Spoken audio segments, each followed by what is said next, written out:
What's up, everybody? Tyson Roush. Let's talk Jets. Hope everybody's having a great weekend. The weather is awesome in New Jersey. The Yankees are in the ALCS. The Mets are in the NLCS.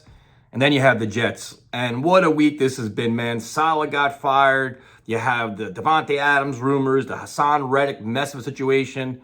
But you have a game Monday night against the Buffalo Bills, which is going to be interesting on so many different levels. Now, usually in a preview, you want to break down, like, not really detailed X's and O's, but matchups you're looking forward to or things, the keys to the game. This one's a weird one, man, because you don't really know what to expect from the Jets under the new interim head coach, Jeff Ulbrich, and this offense. So, starting with the offense, I think one of the biggest moves the Jets are going to have to make is clean up the offensive line.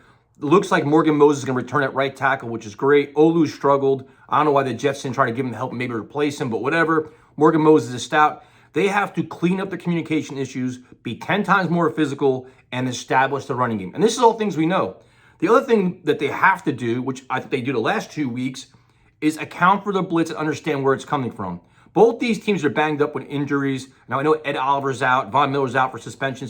But the Bills have seen what the Broncos have done. They've seen what the Vikings have done. And it's not like this isn't rocket science here. The offensive line is going to be much better. Your blocking scheme is going to be a lot better. Blitz pickup much better, and that's all across the board. And when there's things going wrong, make adjustments. If you have a guy on an island and he can't hold his own, you give him help or take him out. And I'm hoping this whole renewed sense of accountability that everybody's talking about will do exactly that. Because then I think if you look behind the line or behind the scenes of all the press conferences and all the stories, you hear attention to detail, you hear accountability, a lot more execution. And that's more coaching. That's more like, listen, clean things up. This isn't, extravagant play calling. But with that being said, if you listen to Ulbrich yesterday, they're going to have a firm commitment to the run, which they had coming into the season. They want to feature Breece Hall. They want to get Braylon Allen going. Now, I've been saying it for a month now, put them both in the backfield at the same time to create kind of mismatches and kind of like just keep the defense on their toes, but a commitment to run, and they actually have to get it. Now, the problem with the Jets for the last 3 weeks, it's been run, third and long pass, which never works. If we can sit here drinking beers, calling the plays, it's never a good thing. But if you can bring physicality to the line of scrimmage and establish something, then you can get Aaron Rodgers rolling. Now, the passing game has been a complete mess, which is surprising, but that's route running, it's communication. Aaron Rodgers has been bad. And now you got to wonder, how mobile will he be? I know that Ulbrich said he looked great, but he's got an ankle, he's got a hamstring. And you don't know what to expect. You have Allen Lazard dropping passes left and right. Is he held accountable finally? Where, listen, if you keep doing this, we're going to take you out. Will Corley be active? There's so many different questions here. You don't really know what to expect or how to preview this, right? I've been saying get Conklin involved. Like, you just don't know what this offense is going to do. You figure ground and pound and open up the pass, but if they can't run the ball early on, do they panic? Like Todd Downing. The funny thing everybody keeps saying, will the Jets beat the Bills with Zach Wilson? I hate hearing that because it doesn't really matter anymore. It's a completely different situation with different cast of characters. Now, new coaching staff, a new coach, new play caller.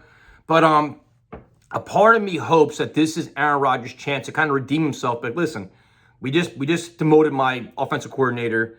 He's getting a lot of slack for playing poorly, for the offense being inept. He kind of feels bad for being kind of held responsible for the firing of Coach Saleh. So maybe they rally and play a little better. I think this is going to be a hard-fought, low-scoring game where 17 points can win it. Now, can the Jets offense actually score those points?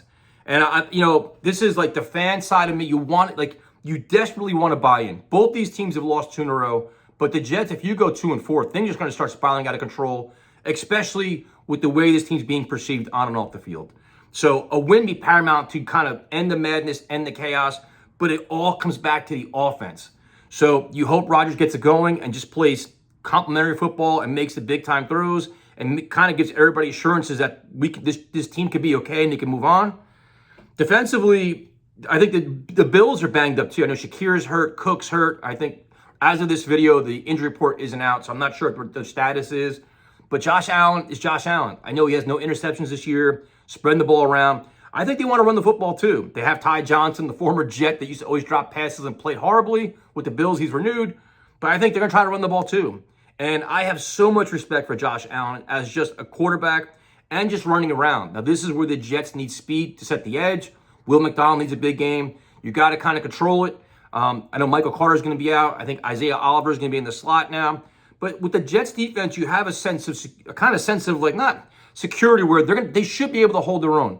Now you wonder how Jeff Ulbrich will handle that. He said he's calling the plays. How much will that change? How much does he delegate any other responsibilities? Does the defense look different with him being kind of with him as head coach?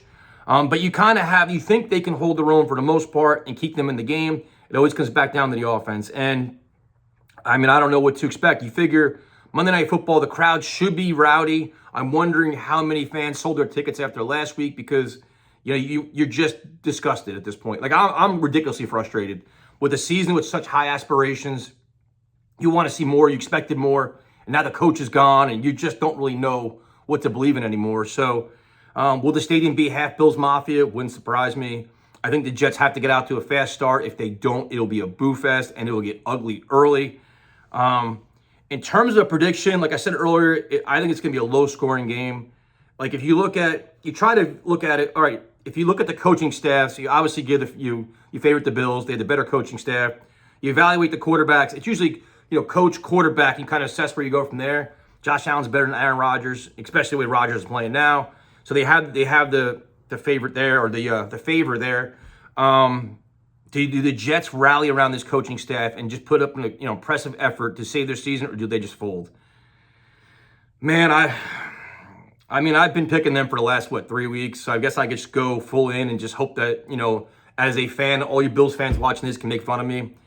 I'm going to say 17-14 Jets with absolutely no conviction whatsoever.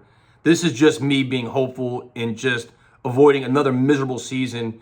And just knowing that they lose 3 in a row, it's just going to fall off. And even like the whole thing with Davante Adams. Right now, I think the Bills win Monday night. He's probably going to go there, right? Why wouldn't he? I mean, why would you go to losing Jets? Derek Carr's hurt, unless he goes to the Ravens.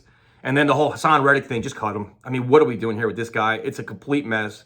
But let me know what you guys think. I'm cautiously looking forward to this game. But with the Mets and Yankees also on, we could be very easily distracted. I'll talk to you later.